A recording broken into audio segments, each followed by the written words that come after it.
Welcome to A star news Telugu. నా పేరు హారిక. నేటి వార్తా ముఖ్యాంశాలు.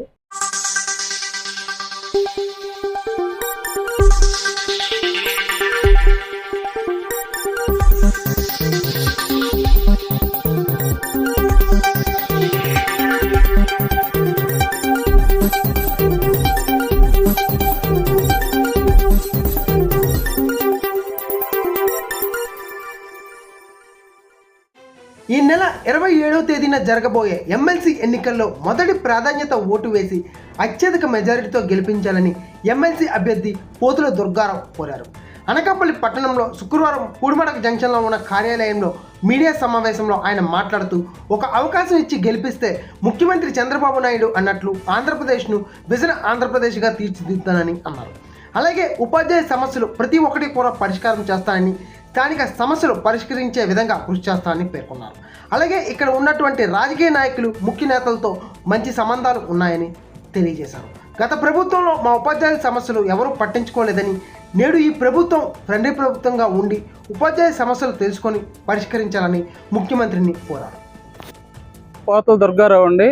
ఎస్సీ ఎస్టీ టీచర్స్ ఫెడరేషన్ స్థాపించినటువంటి వ్యక్తిని 1990లో ఉమ్మడి రాష్ట్రంలో గత 35 సంవత్సరాలుగా విద్యారంగంలో పనిచేసి రిటైర్డ్ ఎల్ఎఫ్ఎల్ హెచ్ఎంగా రిటైర్ అయ్యాను. నేను ప్రజా సంఘాల్లోనూ ఉద్యోగ ఉపాధ్యాయ సంఘాల్లోనూ గత 35 సంవత్సరాలుగా బహుజనవాదంతో అంబేద్కర్ ఫిలాసఫీ, బాబాసాహెబ్ అంబేద్కర్ ఐడియాలజీతో, జ్యోతిరావు పూలే ఐడియాలజీతో గత 35 సంవత్సరాలుగా కుల సంఘాల్లోనూ ఉద్యోగ ఉపాధ్యాయ సంఘాల్లోనూ పనిచేస్తున్నటువంటి బహుజన నాయకుడు నేను. ఈరోజు ఉత్తరాంధ్ర ఉపాధ్యాయ ఎమ్మెల్సీ బరిలో ఈరోజు నిల్చుంటున్నాను. బహుజనవాదంతో మేము ముందుకు వచ్చినటువంటి మేము బహుజనుల కోసం పనిచేయడానికే మేమంతా ముందుకొచ్చి ఈ నిర్ణయం తీసుకున్నాము. ఎందుకంటే ఎస్సీ ఎస్టీ బీసీ మైనారిటీస్ అంతా బహుజనులే. మనకే అత్యధికంగా సమస్యలు ఉన్నాయి. ఆ సమస్యలను పరిష్కరించుకోవడానికి కోసం మంచి వేదిక కావాలనే ఉద్దేశంతో నేను ఎమ్మెల్సీ బరిలోకి రావడం జరిగింది. మరి ప్రభుత్వ విధానాల్లో గతంలో ఎన్నో ఇబ్బందులు పడ్డాము. మరి ప్రభుత్వం వచ్చింది 8 నెలలు అయింది. ఫ్రెండ్లీ ప్రభుత్వం అని మేము ఆశించాము. మరి ఎన్నో ఆర్థికపరమైన, సర్వీస్ పరమైనటువంటి సమస్యలు ఉన్నాయి. వాటిని పరిష్కరిస్తారని మేము చూస్తూ ఉన్నాము. 8 నెలలు అయింది, ఇప్పటికీ ఏ సమస్య ఇంకా పరిష్కారం కాలేదు. అయితే ప్రభుత్వ పెద్దల దృష్టికి మేము నిరంతరం తీసుకువెళ్తూనే ఉన్నాము. ప్రభుత్వ పెద్దల దృష్టి తీసుకువెళ్ళి వాటిని పరిష్కరించే మార్గాన్ని భవిష్యత్తులో నేను తీసుకుంటానని హామీ ఇస్తున్నాను. ఉద్యోగ ఉపాధ్యాయ సమస్యల మీద నాకు ఎంతో అనుభవం ఉంది.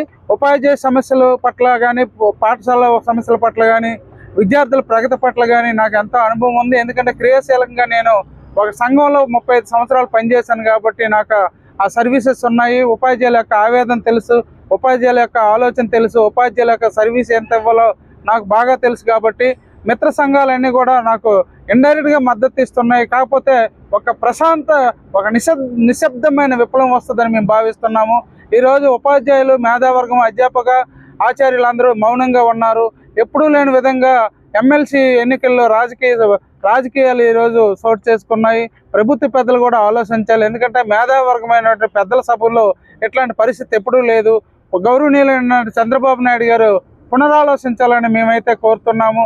అందరూ ఉపాధ్యాయులను కూడా అతన్ని ఎంతో అభిమానంతో, గత ప్రభుత్వంలో మేము పడిన ఇబ్బందుల వల్ల ఎంతో అభిమానంతో ఈరోజు కూటమి ప్రభుత్వాన్ని అందరం కూడా అన్ని వర్గాల ఉపాధ్యాయ ఉద్యోగ ప్రజలందరం కోరుకున్నాము.